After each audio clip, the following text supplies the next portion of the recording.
I was a tech reporter when I first met Michael, and the issues. This is well, I was a tech reporter. One of my first stories I covered a company called Netscape IPO. So that's kind of how old I was. Napster and the invention of the MP3 and copyright.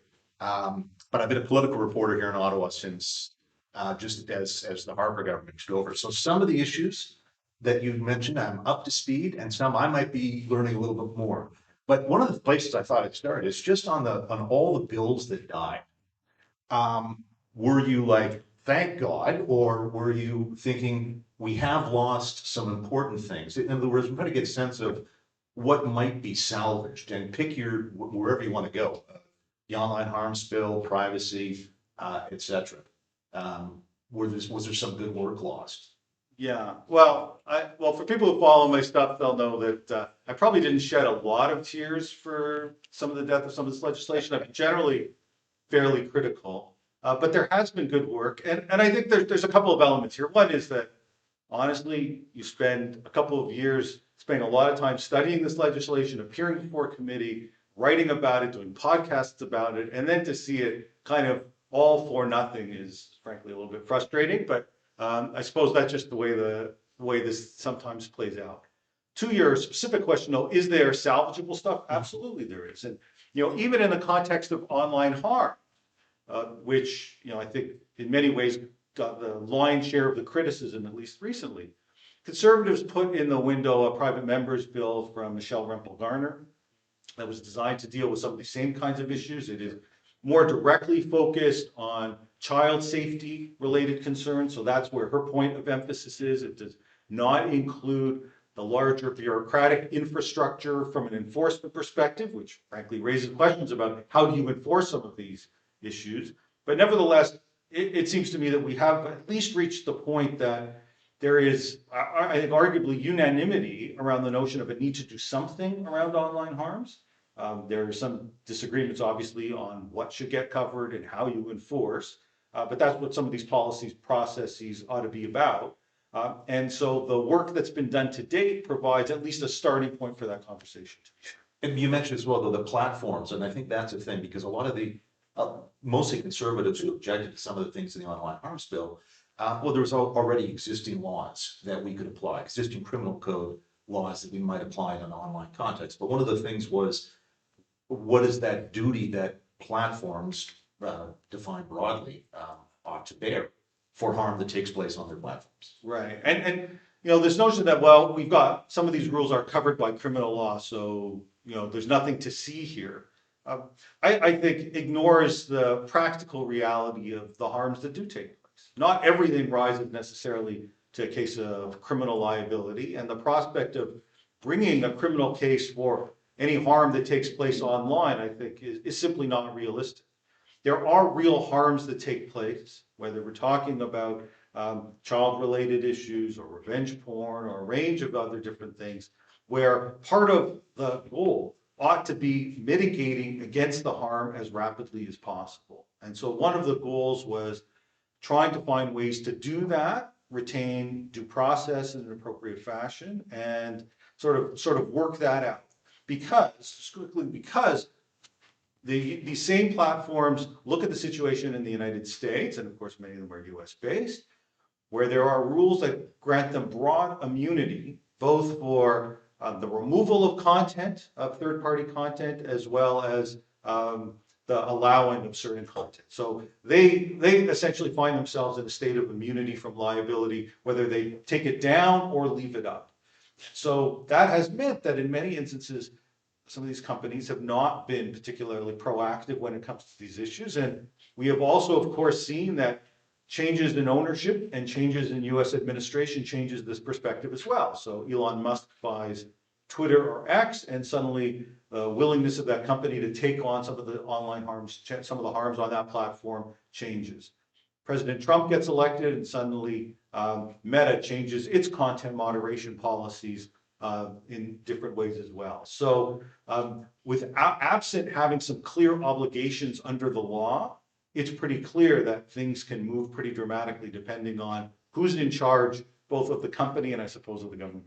I wanted to pick up on your comment about a little bit of frustration when you testify before a committee. You only get 5 minutes, et cetera.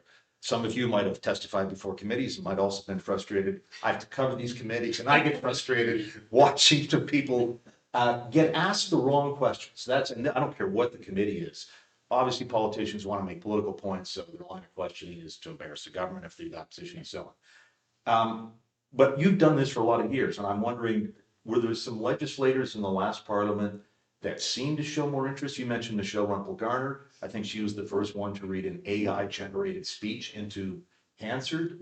In other words, what's the sophistication of the current batch or the batch that might just be about to leave? Listen, I think there are any number of people that are reasonably sophisticated, or at least have an understanding of some of these issues. Whether or not that plays out once you get to committee is a bit of a different story, unfortunately. And so, I did a Heritage Committee, it's about a year and a half ago, and it was one of the first times sort of post-COVID that I had the opportunity to go back in person before the committee. I always choose to be there in person if I can. It's an advantage of being in Ottawa, and you get an opportunity to interact with some of the MPs in ways you don't otherwise. And it was this just odd experience. I'm used to speaking and not having the MPs look at you or seemingly pay very much attention, just scrolling and doing whatever they're doing. But in this instance, you had a number of the MPs not even look at me when they were talking. Why? Because they were talking to the camera in the room. So they would appear directly when they were asking that question, and then I would respond. And quite literally, by the time I had walked off the stage, it was a 2-hour hearing, there was already a clip from one of the political parties up from that hearing, and 2 more appeared as sort of promo ads on their Instagram and YouTube by the end of the day.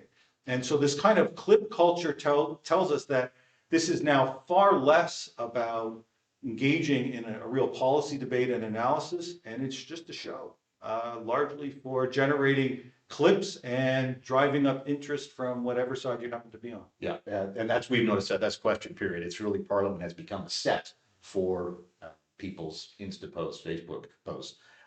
More just on sort of government, and we might see, not one but 2 governments this spring before Victoria Day. And prime ministers may choose to organize their cabinet in a different way. We've had digital everything, sort of with the industry minister often taking the lead.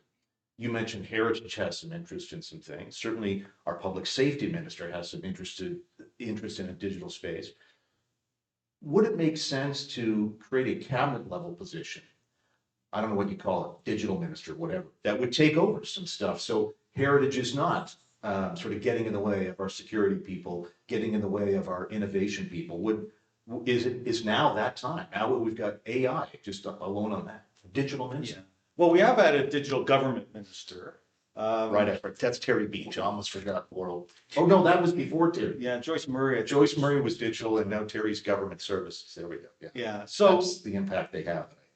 And so and in some ways that answers the question. Right. I think this government in particular created any number of ministerial positions without necessarily having the full staff behind them. I call quite a battle over government funding for Laith Marouf, which I found myself involved with, as I've been pretty outspoken on anti-Semitism issues. And one of the questions was, well, what was the government department that was involved and who was the responsible minister? And it was Heritage that was the department, but the argument was the minister at the time, Pablo Rodriguez, was not the responsible minister. And it was instead Hussein. And I have to say that, that experience and any number of others has led me to believe that if you're creating these ministerial roles without having a real department behind them, doesn't accomplish a whole lot. And so we have seen other countries create ministers that are broadly responsible for the digital space, partially as a signal that this is a priority and ensuring that around the cabinet table that it gets due time.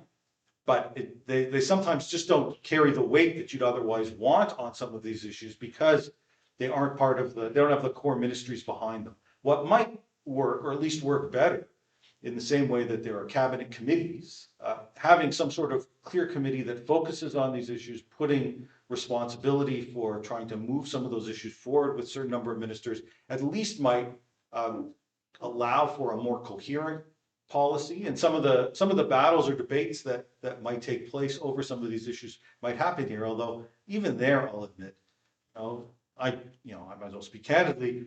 I would have hoped. I certainly would have hoped on some of these issues that we've seen on C11 and C18 that we had a more active and aggressive industry minister that recognized that his stakeholders and his portfolio was being directly affected, and Heritage was running roughshod over it. But frankly, we didn't really hear a peep out of that minister. It just wasn't a priority. And so the ability to ultimately affect things as between even that interministerial relationship, it seems to me, lies as much on who the minister is as on the particular portfolio. Yeah, and I should point out just for those, because I have to watch, there's 28 committees. And I would say at any given time in the last few parliaments, there's 4 or 5, which are committees that are sites of political battle.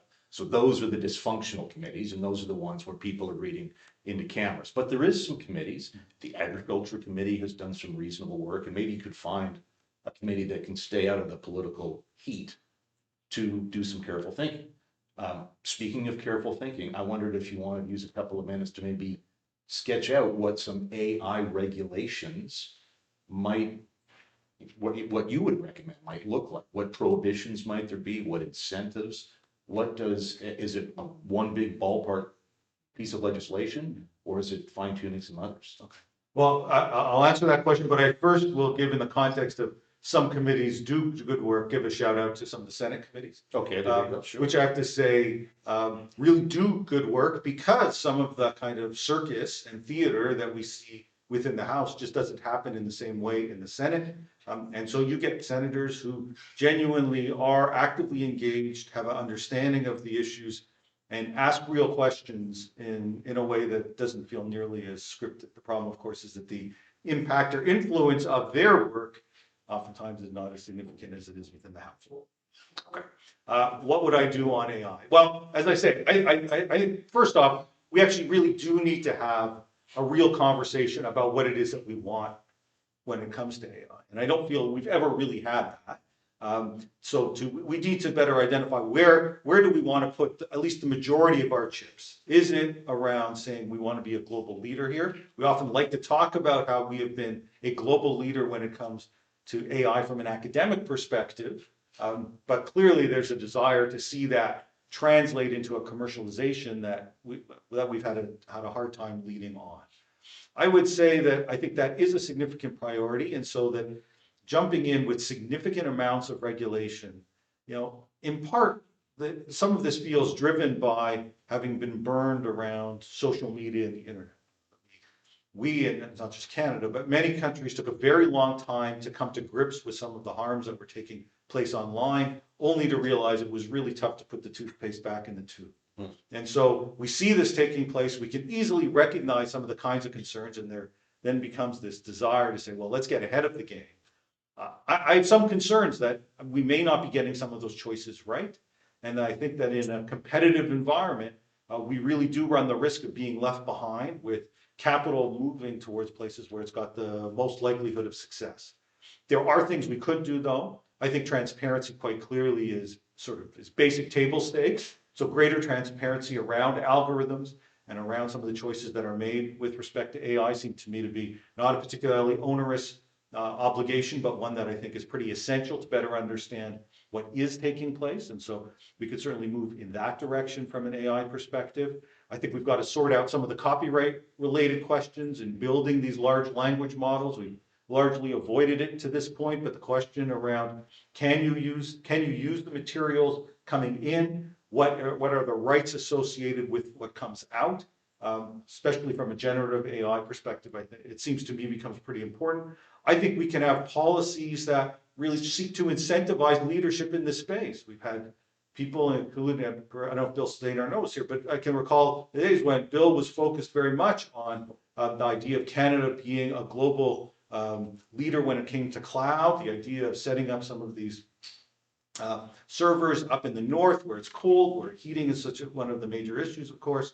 But our networks were never really up to snuff, and we had internet exchange issues where we didn't have enough competition. It was controlled by too few players, And so the idea that people would invest in that was a problem. So I think there is a lot we could do. And then I think we can also just quickly say that when there are real issues around biases and those related harms, where we do have laws already in place, well, we need to ensure that those laws, of course, can be applied effectively. So it's not that AI is this no law space, but rather one where we use some of the existing laws where we've got them against harms to ensure they apply. We have greater transparency, and we've got policies that help incentivize investment here. And if we started just even with that, before we jump in with these broad regulatory models that we're seeing elsewhere, we at least find ourselves sort of finding a way to strike a bit of a balance. One of the last things I might close with in terms of questions is, one of the internet is for everyone. The internet, the layer, we're still spending, what, $3 billion is the universal broadband fund. We saw Doug Ford threaten to rip up a Starlink contract in this provincial election campaign. There's still a lot of rural, indigenous, northern communities without high-speed internet in this day and age. There's no way the market's going to push it out to those last miles. It's going to take government intervention. Do you see, I assume, still a role for government to do that? And how would that collide with the Trump administration if the federal government was subsidizing telecoms to build last miles where no telecom otherwise would? Well, given that we've seen some politicians talk about 100% tariffs on Tesla, targeting Elon Musk's companies seems to be in vogue, at least at the moment. But I do think that it's sad and even just a little bit astonishing that we are still talking about some of those basic access issues for certain Canadians. It's pretty unthinkable, I think, for anyone in this room that they would not have that sort of access. It's by now so second nature. The idea that there are still communities that may not have that is crazy. And so I don't see why that would attract U.S. pressure on the other side if we decided to make some of those investments. And it seems to me that we're frankly long past the point of saying that we need to act to ensure that everyone does have access.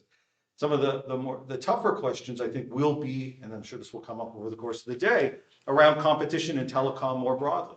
We've had now successive governments over essentially a 20-year period, whether conservative or liberal, conservatives adopting, at least initially, or not initially, but as time went by, a bit of a more confrontational approach when it came to some of the telcos, prioritizing consumer-related kinds of concerns.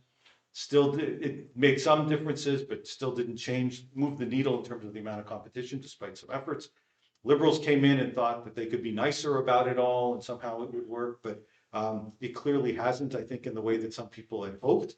And so perhaps, in the same way that we see Trump basically saying that I don't care what the old rules were or the old approaches were, I'm going to do something different. Perhaps we are moving into a moment where there is a greater willingness to experiment with policies that were previously seen as beyond the pale or simply not available before. And if we end up with a change in government here, perhaps new government will say, listen, we've tried this now. We've tried the approaches we've had now for a number of years. They haven't really worked. It's time to try something different. Yeah, well, we're going to be in for an exciting sprint. I'll be calling on you to interpret some of this for our audience. Thanks so much, Michael. I really appreciate you kicking off the day. Excellent. Thanks.